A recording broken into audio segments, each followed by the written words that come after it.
Bom dia a todos. Bom, a gente vai falar sobre história e geografia agora na aula. Nossa aula, a gente vai resolver algumas questões do Enem, de número 14 até a 20 e pouco. Vamos lá. Bom, então vamos começar então com a prova 2012. Essa prova bacana, muito bem feita, e que requer toda a atenção de vocês, principalmente dos textos, tá bom? Então vamos lá, vamos começar no pé direito. Bom, então Ciências Humanas e Suas Tecnologias, prova branca, 2012. Vamos dar uma olhada nas questões que principalmente se referem à história. Essas primeiras questões são de história. História geral e também de história contemporânea. Bom, é importante que você preste muita atenção a uma variedade enorme de textos. Então, sempre lembrando, história, ciências humanas e suas tecnologias vão englobar história, geografia e todas as matérias de humanas, que incluem noções de geologia, sociologia, um pouco de filosofia, mas tudo dentro do contexto do ensino médio. Então, é bacana que a gente saiba utilizar esse conhecimento. Então, vamos começar pela questão 14, que é uma questão que fala das relações do trabalho, que mistura tanto geografia quanto história. Então, vamos lá. Na imagem do início do século XX, identifica-se um modelo produtivo cuja forma de organização fabril baseava-se na... Bom, aí vocês estão vendo trabalho em escala. Então, A, autonomia no produtor direto. B, adoção da divisão sexual do trabalho. C, exploração do trabalho repetitivo. A ideia dessa questão é essa. Uma questão direta, um trabalho industrial na indústria, né? Industrial repetitivo.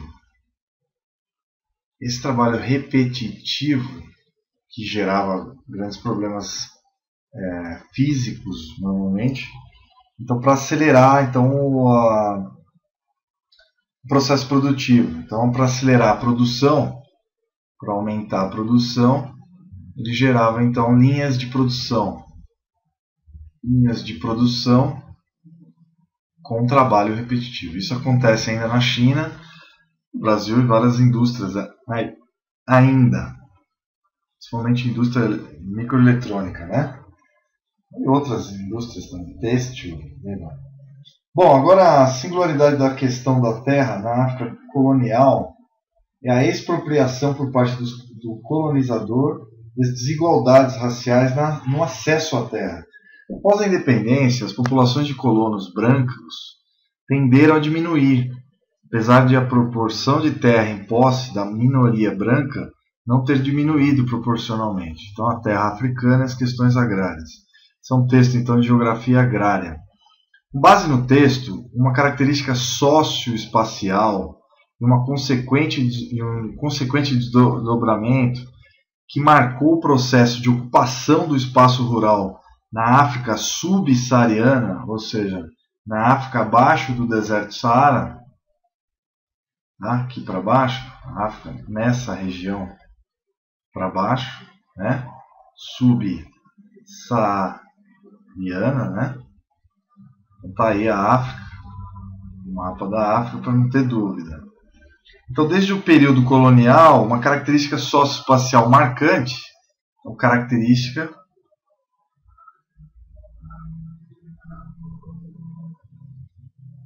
socioespacial, principalmente no período colonial para cá,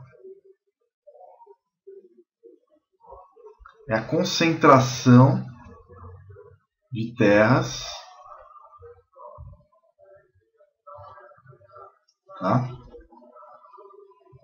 para a exportação, voltadas então para a exportação, como o cacau, por exemplo, no oeste da África, etc. Então, a tendência prosseguiu após a descolonização, continuou tendo essa concentração, o que acontece no Brasil também, concentração de terra muito forte. Então, é a letra E de Eberhard, com base no texto, característica socioespacial, uma consequente desdobramento que marcou o processo de ocupação. Não é A, exploração do campesinato, nem B, adoção de práticas discriminatórias de acesso à terra. Claro que está certo, mas controle do uso especulativo da propriedade, isso não foi feito. C, desorganização da economia rural, crescimento do consumo interno, isso não ocorreu, está ocorrendo agora. D, crescimento dos assentamentos rurais com mãos de obra familiar, isso não ocorreu, e sim uma concentração das áreas cultiváveis do setor agroexportador, essa é a melhor definição, aumento da ocupação populacional pobre em territórios agrícolas marginais. Então, onde não tem agricultura forte, realmente a população miserável em grande parte dos países da África. Bom, vamos lá. Questão 16, continuando. A Europa entrou em estado de exceção, personificado por obscuras forças econômicas sem rosto ou localização física, conhecida que não prestam contas a ninguém e se espalham pelo globo por meio de milhões de transações diárias no cyberespaço. Carlos Rossi, nem fim do mundo, nem fim novo. Folha de São Paulo, 2011. Texto 2. Estamos imersos numa crise financeira como nunca tínhamos visto desde a Grande Depressão, iniciada em 1929 nos Estados Unidos. Revista de Jorge Soros, disponível em nibooks.com. A comparação entre os significados da atual crise econômica e do crash de 1929 oculta a principal diferença entre as duas crises, pois ele está falando da crise de 29 e a crise de 2008. A comparação, então, entre os significados da atual crise econômica do crash de 29 oculta a principal diferença entre essas duas crises. Primeiro, mostrando aqui a crise aqui de 29, com a queda da Bolsa de Valores, a quebra da Bolsa de Nova York, que levou o Brasil a queimar o café, que há consequências no Brasil. Getúlio teve que mandar queimar milhões de sacas de café, porque o preço do café tinha caído e era o principal produto de exportação do Brasil. Outra consequência, nos Estados Unidos, a pobreza muito grande, que depois foi diminuída novamente pelo New Deal. Franklin Delano Roosevelt resolveu rapidamente criar várias vagas de emprego em obras de construção civil e de infraestrutura básica do país. Então, ele atacou a crise com investimento maciço do governo na recuperação do país. Coisa que depois foi feita também com o Obama. O Bush deixou uma crise enorme, o Obama teve que intervir na economia, mas isso já estava pré-agendado antes dele entrar. Então, com comparação entre os significados então, da atual crise e do crash 29, a crise nasceu de uma superprodução. Então, aqui fazendo um paralelo, a crise de 1929, ou só chamada de crise de 29 dos Estados Unidos, foi criada por uma superprodução e depois não tinha para quem vender, então os preços caíram absurdamente, criou-se uma bolha, né? Então, deflagração então da economia americana liberal e uma superprodução que ocorreu então uma crise enorme, que não tinha para quem vender. Já na recente crise de 2008, houve uma bolha imobiliária seguida de um grande déficit, um déficit bilionário, trilionário, de 14 trilhões na época, agora já está em 15, trilhões de dólares do governo americano, principalmente por causa das guerra do Iraque e guerra do Afeganistão, as famosas guerras contra o terrorismo, né, do Bush, do Afeganistão também, drenaram mesmo os cofres públicos, diminuindo então o dinheiro do governo. O governo começou a ficar com um déficit gigante, isso principalmente no governo Bush. A administração Bush foi desencadeada esse problema muito sério. Eles falam que é bolha imobiliária, mas não é só a bolha imobiliária. Problema de crédito mundial por causa dos déficits do governo americano. Então é B. A crise de 29 ocorreu devido a um quadro de superprodução industrial nos Estados Unidos, e a atual crise resultou de uma especulação financeira e da expansão desmedida do crédito bancário. O que aconteceu? O povo não tinha mais dinheiro para pagar o déficit bancário, então ocorreu quebras bancárias, como o Lehman Brothers e Bank of America também teve problemas, vários bancos, e também golpes na bolsa de valores, como a DOF, foi talvez um dos piores golpes na bolsa de Nova York também. Bom, voltando aqui, agora estamos na questão 17. A gente vai falar agora do governo. Então vamos lá. Então o que vemos, vamos ver aqui onde está a questão. Deixa eu ver aqui só um instantinho. Vamos lá. O Capitão América. Tchau. Então aqui, ó, o que vemos do país, texto 1, questão 17, é uma espécie de espraiamento e a manifestação da agressividade através da violência. Isso se desdobra de maneiras evidentes na criminalidade. Está presente em todos os redutos, seja nas áreas abandonadas pelo poder público, seja na política ou no futebol. Então tá aí. Está presente em todos os redutos, seja nas áreas abandonadas pelo poder público, seja na política ou no futebol. O brasileiro não é mais violento do que outros povos, mas a fragilidade do exercício e do reconhecimento da cidadania, da ausência do Estado em vários territórios do país, se impõe como um caldo de cultura no qual a agressividade e a violência fincam suas raízes. Texto 2. Nenhuma sociedade pode sobreviver sem canalizar as pulsões e emoções do indivíduo, sem um controle muito específico de seu comportamento. Nenhum controle desse tipo é possível sem as pessoas anteponham limitações umas às outras. E todas as limitações são convertidas na pessoa a quem são impostas. Medo de um ou outro tipo. Processo civilizador. George Zaha, 1993. Considerando-se então, vamos lá, hein, galera.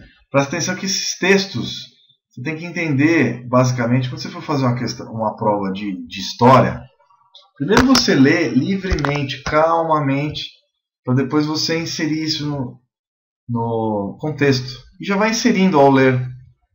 Tá? Aqui está falando da violência no Brasil, que disparou. O Brasil tem mais mortes do que o Iraque em tempo de guerra, né?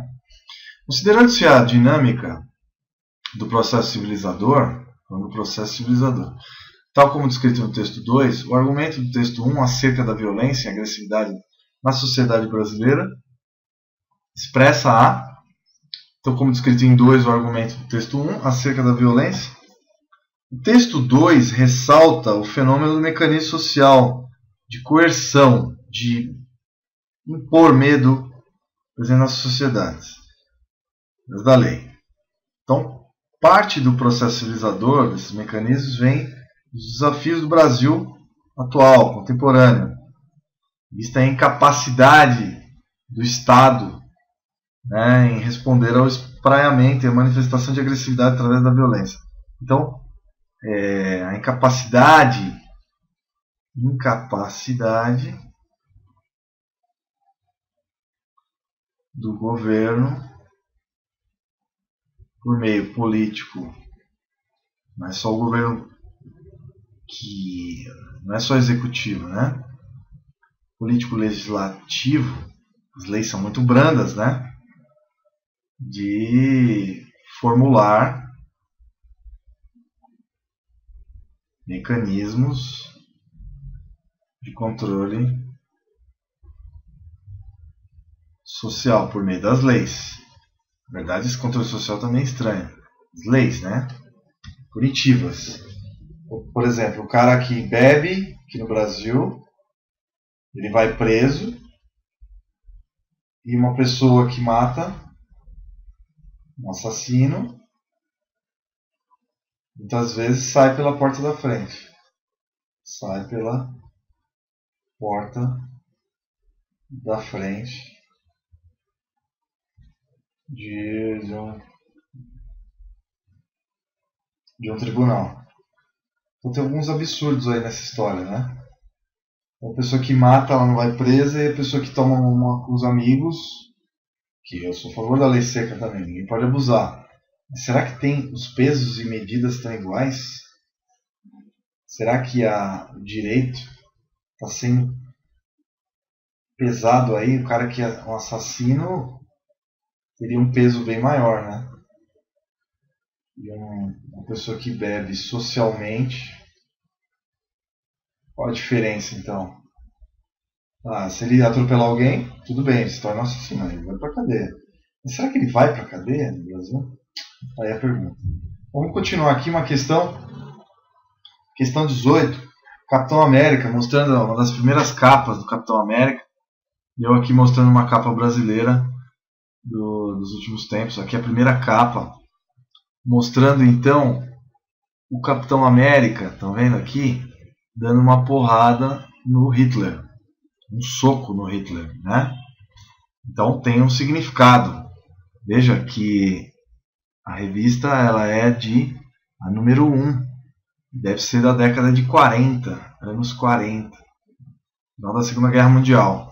Com sua entrada no universo de gibis, o Capitão chegaria para apaziguar a agonia, o autoritarismo militar e combater a tirania. Claro que, em tempos de guerra, um gibi de um herói, com uma bandeira americana no peito, aplicando um supapo no Führer, que é o Hitler, no caso, né? O líder, né? Só poderia ganhar destaque e o sucesso não demoraria muito a chegar. E é lógico, era o desejo de todos dar uma porrada no Hitler, diminuir a tirania de um maluco de pedra que era o Hitler. A capa da primeira edição americana, da revista do Capitão América, demonstra sua associação com a participação dos Estados Unidos na luta contra a Tríplice Aliança na Primeira Guerra Mundial, os regimes totalitários na Segunda Guerra Mundial, o poder soviético durante a Guerra Fria, o movimento comunista no Vietnã, o terrorismo internacional, aos regimes totalitários. Então, é esse que é, principalmente da Segunda Guerra Mundial, na Segunda Grande Guerra. Só para relembrar vocês, jovens, meus queridos que estão assistindo, eu não estava lá também, então não tem essa desculpa, eu não estava lá, como é que eu vou saber? Não, você tem que ler tudo sobre história. Então, o regime, eu também não estava lá, sou de 77.